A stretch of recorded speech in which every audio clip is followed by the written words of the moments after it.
बाबर यूसुफजई जो कि रब्बालकार सीएम बलोचिस्तान है आइए गुमा हम गपोतरान करें और के मरूची की बुते की मरागिश बाबता आइए कि रची तफसीलात जुड़ी के सरकार ची मौक़िफ़े। अस्सलाम वालेकुम बाबर यूसुफजई साहब। जी वालेकुम अस्सलाम। बाबर यूसुफजई साहब बहुत बहुत शुक्रिया आपका कीमती वक्त देने के लिए। सर आज एक मुआहिदा तय पाया जो कि इसका फ़ायदा कितना जो है बलूचिस्तान सरकार को होगा, पाकिस्तान को होगा और ख़ास तौर पर बलूचिस्तान के अवाम को क्या फ़ायदा होगा? बिस्मिल्लाहिर्रहमानिर्रहीम। सबसे पहले मैं शुक्रगुजार हूँ वश न्यूज़ का। वश न्यूज़ ने हमेशा की तरह आज फिर बलूचिस्तान की आवाज़ बनते हुए एक अहम टॉपिक पर मुझे हुकूमती मौक़िफ़ वज़ीर आला साहब का मौक़िफ़ देने की ये कोशिश की है। मैं वश न्यूज़ का शुक्रगुजार हूँ। मैं आपको बताता चलूँ कि ईरान हमारा बरादर हमसाया इस्लामी मुल्क है, जिसके साथ हमारे तारीखी, सकाफ़ती, मज़हबी, तिजारती और सिफारती ताल्लुकात और रिश्ते हैं। ईरान जी से हम खाम तेल, गैस, खुर्दनी अशिया और तवानाई के शोबों समेत दो तरफ़ा इलाकाई तिजारत को फ़रोग़ देने के लिए बेपनाह मौक़े हमारे पास मौजूद हैं। आज जो ये एक बॉर्डर मार्केट का इफ्तिताह किया गया है, आज जो बॉर्डर मार्केट हमारे बॉर्डर एरिया में बनाई गई हैं, इससे बलूचिस्तान, पाकिस्तान और हमारे हमसाया ममालिक ईरान समेत जितनी कौमें यहाँ पर बसती हैं, जो ब्रादर अक़वाम, इन्हें बहुत फ़ायदा होगा। दोनों ये जो हमारा अच्छा मुआहिदा है पाकिस्तान और ईरान के माबीन अरबों रुपए की सालाना तिजारत का बाइस बनेगा। इंशाअल्लाह इस मुआहिदे के तहत तिजारत को रस्मी शक्ल देनी थी और आज अल्हम्दुलिल्लाह वो रस्मी जी शक्ल दे दी गई है। बॉर्डर मार्केट के थ्रू मैं आपको बताते चलूँ कि जो हमारे मकरान के जो एरिया हैं, बॉर्डर डिस्ट्रिक्ट हैं, उन्हें इंशाअल्लाह बहुत बड़ी तादाद में लोगों को वहाँ पर रोज़गार फराहम होगा, वहाँ पर तिजारत होगी, जिससे ना सिर्फ पाकिस्तान बल्कि ईरान में भी जो है माली मसाइल जो हैं या मुल्की जो उनके माली मईशत के मसाइल हैं, इंशाअल्लाह वो हल होंगे। ये एक बहुत बड़ा दिन है, एक बहुत बड़ा फ़ायदा है।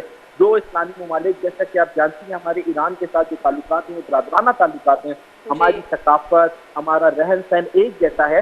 तो इंशाअल्लाह इस तिजारत के जो असरात हैं, इस मुआहिदे के जो असरात हैं, ये बॉर्डर मार्केट का जो इफ्तिताह है, इससे पूरे खित्ते पर असर पड़ेगा। जी बाबर यूसुफजई साहब जो कि बढ़ाए गए हैं 100 मेगावाट, वो किन किन अजला में ज़रा वो स्पेसिफाई कर दीजिए कि किन किन अजला में जो है ये बिजली पहुंचाई जाएगी और आया उम्मीद ये हम रखें कि आगे जाके जो गैर एलानिया लोड शेडिंग है वो नहीं होगी। जी, बिल्कुल। ये जो आज हमने बिजली की जो हमने 100 मेगावाट बिजली के फराहमी के मंसूबे को मुकम्मल किया है, इसके जी तहत गवादर और हमारा तुर्बत जो है, इससे इस बिजली हम फराहम करेंगे। ईरान से हमें बिजली मिलेगी और ईरान सरहद से गवादर तक 138 किलोमीटर तवील ट्रांसमिशन लाइन बिछाई गई है और इस मंसूबे के तहत गवादर के घरेलू घरेलू और सनती सार्फिन जो हैं, उन्हें बिजली की बिला तात्तुल जी फराहमी यकीनी हो सकेगी। कोई लोड शेडिंग नहीं होगी। 138 किलोमीटर तक जो ईरान सरहद से गवादर तक है, वहाँ पर ये ट्रांसमिशन लाइन बिछाई गई है और यहाँ के लोग मुस्तफ़ीद होंगे। कोई लोड शेडिंग नहीं होगी। इंशाअल्लाह 24 घंटे बिजली मिलेगी। और मैं आपके चैनल के तवज्जुह से मज़ीद बताता चलूँ कि ये जो हमारे पास पहले होता था कि यार गैर कानूनी तिजारत हो रही है, से होती है, जी हादसात का बाइस भी बनती थी। आज जो बॉर्डर ट्रेड मार्केट का हमने फतह की है, इससे वो गैर कानूनी स्मगलिंग जो थी, तिजारत जो थी, वो रुक जाएगी। लोगों को घर में बैठकर रोजगार मिलेगा, बिल्कुल। लोग इससे मुस्तफीद होंगे। और हमारे बॉर्डर के जो इलाके हैं, जब वहाँ पर बॉर्डर बंद हो जाता था तो लोगों का रोजगार बंद हो जाता था, लोगों के घर के चूल्हे बुझ जाते थे। अब ये जी सूरत हाल नहीं रहेगी। इंशाअल्लाह अब पूरे साल 24 घंटे वहाँ पर तिजारत होगी। जी बाबर यूसुफजई साहब, इस टॉपिक से हटके एक और आपसे बात जानना चाहेंगे। जैसे कि हमारे कोयटा के रिपोर्टर हैं, वो गए हैं वेयर हाउसेज में सरकारी, तो उन्होंने ग्रीन बस में जो है इस तरह देखा कि ग्रीन बस जो बसेस हैं उनकी बैटरी डेड बताई जा रही है और जो उनकी हालत है वो अब धूप, बारिश, सर्दी, गर्मी से गुजरने के सबब वो जो है खस्ता हाली का अब शिकार हो रहे हैं। तो ये अब बताइएगा कि कब ये ग्रीन बस मंसूबा जो है वो स्टार्ट होगा और जो इनकी बैटरी डेड है इसका कितना नुकसान जो है अब आगे जाके बलूचिस्तान सरकार को उठाना पड़ेगा? देखिए, ग्रीन बसेस का जो मसला था कि वेयर हाउसेज में खड़ी हुई हैं, मैं वश न्यूज़ का शुक्रगुजार हूँ कि इस मसले को भी वश न्यूज़ ने उठाया था। वश न्यूज़ बलूचिस्तान की आवाम की आवाज़ बना था। वज़ीर-ए-आला बलूचिस्तानी ने नोटिस लिया और वज़ीर-ए-आला बलूचिस्तानी ज़िंजो ने अपने महीने में ये ऐलान किया था कि 3 महीनों में हम इन बसों को फंक्शनल कर कर रोड पर लाएंगे और बलूचिस्तान की आवाम इसमें सफरी सहूलियात से मुस्तफीद होंगे।